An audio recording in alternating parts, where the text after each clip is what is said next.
महाराष्ट्र शासनानं पंढरपूर तीर्थक्षेत्राच्या सर्वांगीण विकासासाठी सुमारे 3,993 कोटींच्या सर्वसमावेशक विकास आराखड्याला मान्यता दिली। पुढील 50 वर्षांचा विचार करून पंढरपूर तीर्थक्षेत्र करण्यात येणारी ही विकास कामं येत्या 2.5 वर्षात पूर्ण करावीत असे निर्देश मुख्यमंत्री देवेंद्र फडणवीस यांनी दिले आहेत। मुख्यमंत्री फडणवीस यांच्या अध्यक्षतेखाली पंढरपूर तीर्थक्षेत्र विकास आराखडा शिखर समितीची बैठक सोमवारी मंत्रालयात पार पडली। या बैठकीला उपमुख्यमंत्री एकनाथ शिंदे, उपमुख्यमंत्री सुनेत्रा पवार, आमदार समाधान अवताडे यांच्यासह वरिष्ठ अधिकारी उपस्थित होते।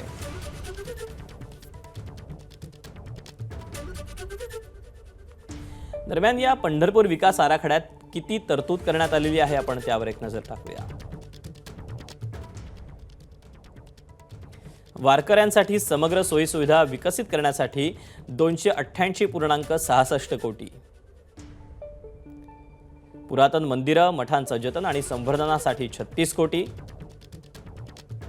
मंदिर परिसरात भव्य कॉरिडॉर उभारण्यासाठी 254.61 कोटी,